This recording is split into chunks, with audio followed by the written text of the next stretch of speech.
नमस्कार साथियों, एक बार पुनः आप लोग के बीच उपस्थित हो गया हूँ। बिहार कर्मचारी चयन आयोग की द्वितीय इंटर स्तरीय परीक्षा की नोटिफिकेशन आ चुका है। आज हम लोग चर्चा करेंगे परीक्षा की प्रकृति पर, इसकी स्ट्रैटेजी पर, कैसे हम लोग तैयारी करें, अभी हम लोग के पास कितना समय है और किन किन विषयों पर हमें ध्यान देना है, परीक्षा की कौन कौन से खंड होंगे, इसमें तमाम सारी चीज़ों पर हम लोग चर्चा करेंगे। तो आगे बढ़ने से पहले आप सभी मित्रों से मैं अनुरोध करूंगा कि जो भी मित्र चैनल पर नए हैं कृपया करके चैनल को सब्सक्राइब करें, लाइक करें, शेयर करें तथा अपना महत्वपूर्ण सुझाव अवश्य दें। मित्रों, बिहार कर्मचारी चयन आयोग के द्वारा ऑनलाइन जो द्वितीय इंटर स्तरीय परीक्षा है, इसका ऑनलाइन सबमिशन की डेट निर्धारित हो चुकी है। 27 सितंबर से शुरू होगी और 11 नवंबर को समाप्त होगी।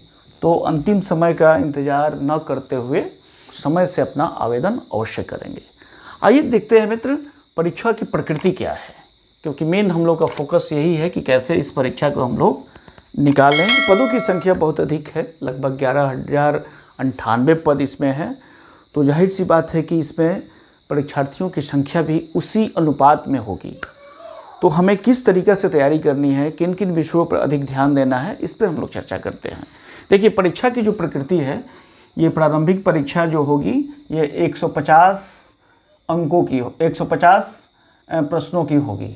इसमें 150 प्रश्न होंगे और प्रत्येक प्रश्न में के लिए 4 अंक निर्धारित है। इसका मतलब ये है कि 150 गुना 4 मतलब कि 600 अंकों की प्रारंभिक परीक्षा होगी, जैसा कि नोटिफिकेशन में दिया हुआ है।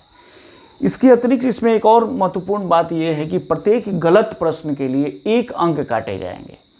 तो प्रत्येक गलत अंक के लिए 1 अंक आपका कट जाएगा। मान लीजिए कि आपने 120 प्रश्नों को हल किया, आपका 120 प्रश्न सही है तो 120 गुना 4 मतलब कि 480 और 30 प्रश्न आपका गलत हो गया, 30 प्रश्न आपने गलत किया तो यहाँ से 30 अंक आपका घट गया। इसका मतलब कि आपने 450 अंक अर्जित किए। तो अगर नोटिफिकेशन को आप लोग देखेंगे तो इस चीज़ को स्पष्ट हो जाएगा कि प्रत्येक प्रश्न जो है वो 4 अंकों का है और प्रत्येक गलत उत्तर देने के लिए आपको 1 अंक की कटौती की जाएगी। आगे बढ़ते हैं।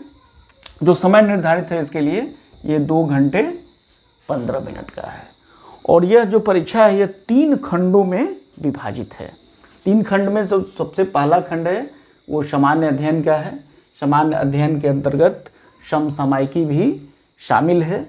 इसके बाद दूसरा है हमारा सामान्य विज्ञान एवं गणित का है और तीसरा है मानसिक क्षमता परीक्षा के लिए।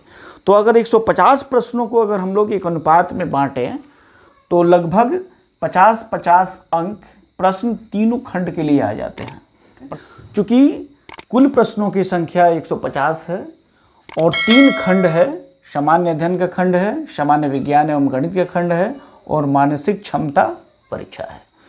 तो अगर 150 प्रश्नों को अगर हम लोग 3 खंडों में बांटें तो सामान्य अध्ययन का खंड के लिए 50 प्रश्न, सामान्य विज्ञान एवं गणित के लिए 25 + 25 मतलब कि 50 प्रश्न और मानसिक क्षमता के लिए 25 + 25 यहाँ भी 50 कर सकते हैं। हालांकि ये नोटिफिकेशन में भी ये स्पष्ट नहीं किया गया है कि किस खंड से कितने प्रश्न आएंगे, लेकिन अगर इस तरह का जो बी पत्र होता है, जैसे हम लोगों ने स्नातक स्तरीय परीक्षा में देखा, तो लगभग यही ट्रेंड देखने को मिलता है।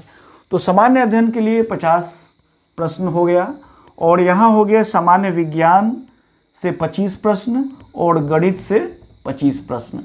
अब ये जो है ये इसमें कमी या इसमें अधिकता भी हो सकती है। गणित 30 हो सकता है, ये 20 हो सकता है, ऐसा भी हो सकता है, या फिर गणित के ही कम हो जाए, विज्ञान अधिक हो जाए, ये अभी स्पष्ट नहीं हुआ है, लेकिन लगभग यही प्रश्नों की प्रकृति रहने वाली है। तीसरा खंड है हमारा वो मानसिक क्षमता है। यह 25-25 मैंने इसलिए कि वर्बल नॉन वर्बल जो रीजनिंग होता है इसमें हम लोग बांट सकते हैं कि 25 प्रश्न इधर से और 25 प्रश्न इधर से आ सकता है, लेकिन अभी तक आयोग के द्वारा इसमें कोई स्पष्ट जानकारी नहीं दी गई है। आयोग के द्वारा सिर्फ इतना कहा गया है कि 150 कुल प्रश्न होंगे और समय जो होगा 2 घंटा 15 मिनट का होगा।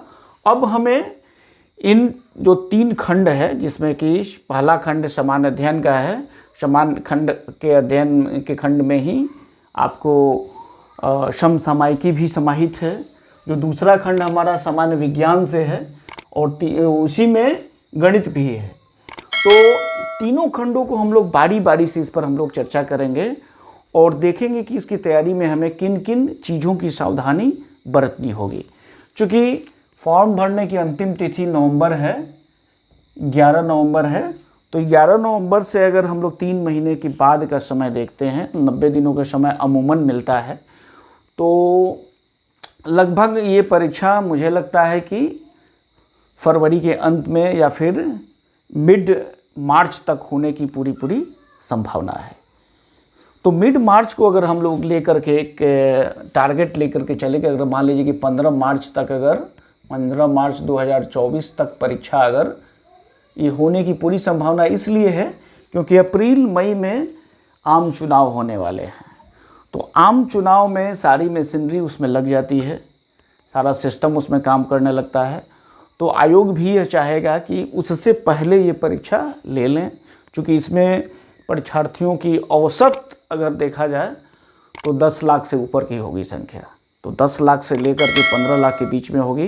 तो इतनी बड़ी संख्या को ऑर्गेनाइज करना, परीक्षा लेना एक बहुत बड़ा टास्क है। तो इसलिए आम चुनाव को देखते हुए अप्रैल मई में आम चुनाव होने वाले हैं, तो उस प्रतीत होता है कि यह परीक्षा जो है 15 से लेकर 20 मार्च के बीच में होने की पूरी संभावना है। तो हमारे पास अभी से अगर देखा जाए तो 100 से 110 दिनों का समय है।